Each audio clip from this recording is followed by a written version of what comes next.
It's a glorious day here in the Himalayas. I'm at about 5,000 meters. It's hard to talk here because I'm out of breath. I hope you enjoy this lesson.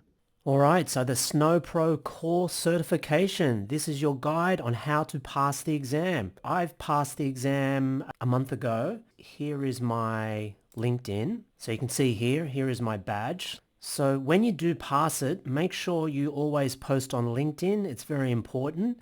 It really gets the attention of recruiters. So always post your certification ID just so people know it's for real. And also, if anyone wants to connect with me, please do if you're watching this. I'll always connect with you. Just in the message say, hey Sean, I saw your video and I just wanted to connect with you about Snowflake.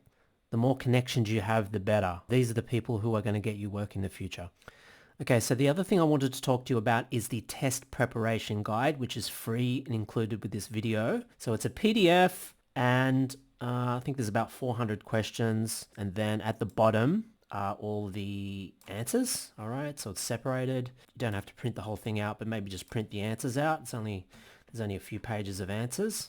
So yeah, just print the last few pages out and the rest of it, just do it on your computer. These PDF questions are from all over the internet. I spent tons of time trying to find good questions to study with myself because there's not really a reliable source to buy legitimate Snowflake questions. It's not like Microsoft or Amazon where there's lots of legit options to buy. So a lot of the questions are very similar to in the real exam. So I suggest you download this PDF and study with it. Now, I'm going to go through this article I wrote a few weeks ago, and this is literally the guide on how to pass. So the link to this will be in the description of this video. All right, so I got 860 out of 1,000. The pass mark is 750. So I did pass, but it wasn't by much, actually. So what I want to talk about first is what skill level I had and really how much you're going to need to study in order to pass this thing. So I would have described myself as intermediate before I started studying. I'd worked on a few projects before, but as you know, in any project, usually you're only doing a few things, using a few parts of the platform, whereas there are thousands and thousands of parts of the platform. So obviously I was good in a few things, but then in many other things didn't know anything. So I really had to study hard to fill in those gaps. So booking the exam, now I do this because it helps me psychologically. I always book the exam before I start studying because I need a goal to set myself to. Just having that date that I know that I have to go and actually sit the exam really helps me mentally. Now, the first time I booked the exam, I booked it about 8 weeks out. But then when I started studying, I wanted to bring it forward because I thought I could do it in quicker time. So in the end, I gave myself 6 weeks and the cost of the exam is $175. And to book it, go to this page. All of these links will be in the description. And you just go to register now. And it goes to this site where you have to log in.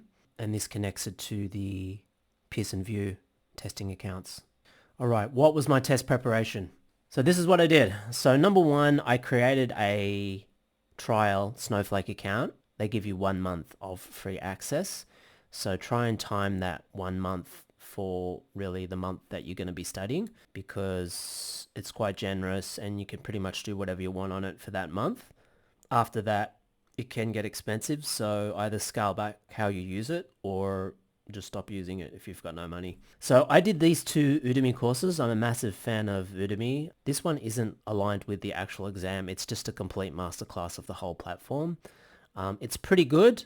I gave it 4 stars out of 5. It does cover a lot of things that are in the exam, but this was really just for me because I did want to learn the whole platform back to front. The only downside I would say is sometimes he repeats himself a lot, which is annoying, but overall, I'm glad I did it and I did give it 4 stars out of 5, so I definitely recommend it. The other one I did is this one, which is the Ultimate Snowflake SnowPro Core Certification Course and Exam. This is aligned with the exam. I found this one very good. It's more concise. It's only 9 hours, I believe. It's about 9 hours.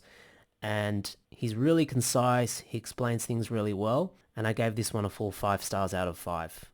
So definitely do this one. So to sign up for the free Snowflake account, obviously you just go to, it's just on the Snowflake homepage, I think, but there's a sign up here. You can see here you get 30 days free. Includes up to $400 worth of free usage, which is more than enough to do it. So apart from the test prep questions that I've already showed you, I also spent a lot of time on the Snowflake documentation. The documentation is very good. There's a ton in here, really a ton in here. You can't go through it every page because you would never finish it. But how I used it is when I'm doing my test prep questions, if there's something I really don't understand, I would usually just Google it, and in the top result or the top few results is the Snowflake documentation. So just read through it. So this is the best advice I can give you. With the test prep I've sent you or any other test prep you do, for example, through the Udemy courses, make sure you're getting 100% in it before you sit the exam. The first time I did the test prep was after the Udemy courses and I got 70%. So obviously that means I would have failed the exam because the exam's harder than the test prep. So what I did is I took screenshots of all of the questions I got wrong and put them in a separate folder. And then I just spent a few weeks studying those questions. So you go to the question, you go to the documentation, you try to find YouTube videos on it. Usually you can't. Usually it's just in the documentation. You study it. And once you've spent a couple of weeks doing that, then you do those problem questions again. You do all of them again. The second time I did it, I got 97% correct. No surprise. And if I did it again after that, I probably would have got 100%. So think about that. I was getting 97% in my test prep, and then I went to the exam and got 86%. So I got 11% less than what I was scoring in the test preps. So you really, you don't want to be going and you're getting 70, 80, or even 90 in your test prep. You want to be getting close to 100%. So remember, I studied for 6 weeks. I averaged over an hour a day, which gave me about 60 hours in total. So it's quite a lot. So that's my exam prep. Now, the day of the exam. So this is important. I've done 3 other Microsoft certs in the last few years, and I did all of them through the home testing, through the Pearson VUE testing software at home. Now, each time I did it, I had a problem. In one instance, the whole software shut down. In another instance, it said that it detected something else was running on my computer. But what it is it just picks up every single background process running in Microsoft. And there's always something running. You can't stop it. So I ended up explaining that, and they restarted the test for me and I did pass. So it turned out all right. But if you go to this Reddit post here, there is hundreds of people on Reddit complaining about all of the problems they've had through the online testing. So I'll leave this link here, but have a look at it. Pearson VUE online testing is an absolute joke, destroying people's hopes and lives. Yeah, that sounds exaggerated, but if you've studied hard and you've spent your money and you don't pass because of some bug in their software, you're going to be really annoyed. So what I did for the first time, I went to an actual testing center. I live in Australia, so I went to one of the main testing centers in Sydney. I'm really glad I did it because the version of the testing software they use in the testing center is different. It seems to be a much more stable version. They're probably running it on their own server. It's just very stable, didn't have a problem. So the way you do that is you book your exam online, you choose a testing center that's close to you. Here's the rules. You arrive 15 minutes before the exam. You have to show 2 forms of ID, and basically they put your bag in a locker.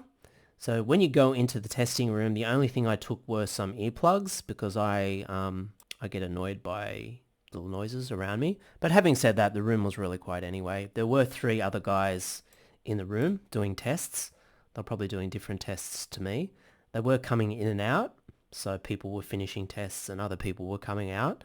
But it didn't bother me at all. I was focused on my exam on the screen. So when you go through the exam, at the end, you'll get your final result. So there will literally be a button where you click next and you'll get your result. So you just cross your fingers. So actually doing the exam, you have 100 questions and you've got 115 minutes to do them. So that's just over a minute for each question. So don't get paranoid about it. I wasn't paranoid because I've done a bunch of, as I said, Microsoft exams before.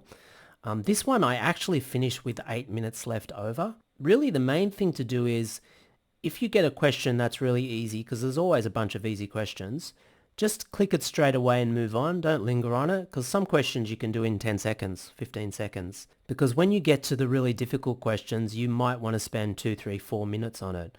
So it does equal itself out. The format of the exam, they are multiple choice questions, usually either one or two answers. Bizarrely, my last question was actually had a graphic and it had a drag and drop option, so there was only one of those. It did mention in the instructions that there may be some experimental questions, so that was probably one of their experimental questions. I don't know if it counted towards my total or not. There is the option to mark questions for review. I didn't actually use it because, look, you either know the question or not. If you take more than 2, 3, 4 minutes and you still don't know, then look, honestly, you just don't know the answer, do you? So also make sure you fill in all of the answer options because you don't lose marks for wrong answers, all right? So make sure you've ticked everything. This one was a weird one because when I did all my Azure certifications, I knew that I had passed at the end of the exam because I knew nearly all of the questions or most of the questions, and I was definitely going to pass. This one, honestly, I wasn't sure that I actually passed. I thought I went very, very, very close to passing, but I wasn't quite sure. But so obviously to my relief, I got 86% and it said congratulations. So I was over the moon. All right, let's talk about some final tips. So we've already discussed the first one. Make sure you're getting 100% in the test preps. Yeah, just make sure you have Snowflake open at all times when you're doing the test preps to practice with. This is important. If you're not ready, if you feel that you're not ready, like you're not getting close to 100% in the test preps, just reschedule the exam. It's free to reschedule, but you have to do it before 24 hours before your exam, all right? So if you're not ready, just schedule it for another week away or another 2 weeks because it's just much better than failing the exam, all right? I just don't like the idea of failing and then you have to book it again and then you have to go back. No, just reschedule it. Give yourself another couple of weeks to make sure that you're really ready. Another thing, this is more psychological, but I didn't tell anyone I was doing it. I just don't need the extra pressure and I just like surprising people after I've already passed it. So that's just me. So organize your time. It really depends on your current skill level. If you've been using it for years and you're at a really high level, it may only take you 2 or 3 weeks to prepare. If you're like me, you're intermediate, I needed the full 60 hours to get ready. If you're at a lower level, I would suggest just do some more introductory courses and really take your time. It might take you 3 or 4 months to prepare. But at the end of the day, I'm glad I did it because it really forced me into the nooks and crannies of Snowflake. It forced me to use parts of it that I've never used before. And I actually enjoy Snowflake. It's a really well put together platform. And if you're using it correctly, yeah, works perfectly. So just one final word on the content of the actual exam. So Snowflake obviously have a lot of documentation and they list themselves what's in the exam. So here's a list of it here. I'm not going to read through it all. Make sure you study it all. It is in obviously the Udemy courses and it's in the test prep questions that you can download from here. But just to give a few things a special mention, number one, make sure you download this document from their website. This is their official guide to the exam. It's only a few pages. Just make sure you read through it all. Now, a few things that you definitely need to be really good at and know is this. So you really need to know the additions and you need to know why they're different, how they're different, and what's included with them. Standard, enterprise, business critical, and virtual private. All right, you don't need to know the prices. This page in the documentation is really important, Snowflake editions. There are many questions on this in the exam, so you have to know what's in each edition, okay? Because different features aren't available in each edition, so you have to know what's in what, all right? That's number one. Here is a feature edition matrix. It's sort of what I'm talking about. The biggest jump up is between standard and enterprise. Standard has very little. If you're getting enterprise, you're getting most of the things of what you need of what a company needs. Standard edition doesn't even have column level security or row level security. So, you really need to know that. You need to know it for the exam, but you also need to know it professionally because If you buy it for a company and you get standard and they don't have anything that they need, then you look ridiculous, don't you? So make sure you know all of that. Another small thing, but I got several questions on this in the exam.